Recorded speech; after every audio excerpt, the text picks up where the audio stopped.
ప్రభుత్వం అనేది భద్రతని పెంచవలసినటువంటి అవసరం ఉంటుంది. అవసరమైనప్పుడు ఇవాళ నేను చూస్తున్నా, మీరు కూడా తెలుసు, జగన్మోహన్ రెడ్డి గారు రాజీనామా చేయగానే ఎస్ఆర్సి రిపోర్ట్ రాకోకుండానే, సెక్యూరిటీ రివిజన్ కమిటీ రిపోర్ట్ రాకోకుండానే జగన్మోహన్ రెడ్డి గారి దగ్గర ఉన్నటువంటి సెక్యూరిటీని విత్డ్రా చేసుకున్నారు.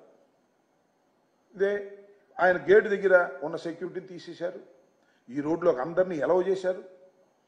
విచ్చలవిడిగా తెలుగుదేశం కార్యకర్తల్ని, కూటమి కార్యకర్తల్ని ఇక్కడికి పంపించారు. పంపించి ఈ గేటు దగ్గర గొడవలు చేయించారు.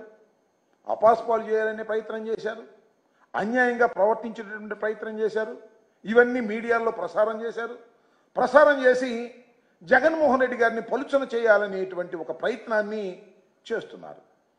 మీరు చూసే ఉంటారు, జగన్మోహన్ రెడ్డి గారి ఈ ఓటమి పాలైన తర్వాత ఇప్పుడు ప్రజెంట్ స్పీకర్ గారి దగ్గర ఒక ఆయన మాట్లాడుతూ ఉన్నాడు, జగన్మోహన్ రెడ్డి గారు ఓడిపోయాడు కానీ చచ్చిపోలేదు, చచ్చిపోతే తప్ప ఈ పార్టీ ఆ పార్టీ నాశనం కాదు అనేటువంటి మాట మాట్లాడిన తర్వాత, మళ్ళా మీరు సెక్యూరిటీని తగ్గించేటటువంటి ప్రయత్నం చేస్తున్న తర్వాత ఆయన భద్రతను గాలికి వదిలేసి ఏదో ఒక విధంగా ఆయనకి ప్రమాదంలోకి నెట్టివేయాలనేటువంటి ప్రయత్నం మీరు చేస్తున్నట్టుగా చాలా స్పష్టంగా అర్థమవుతున్నటువంటి అంశమని ఈ సందర్భంగా నేను చెప్పదలుచుకున్నాను.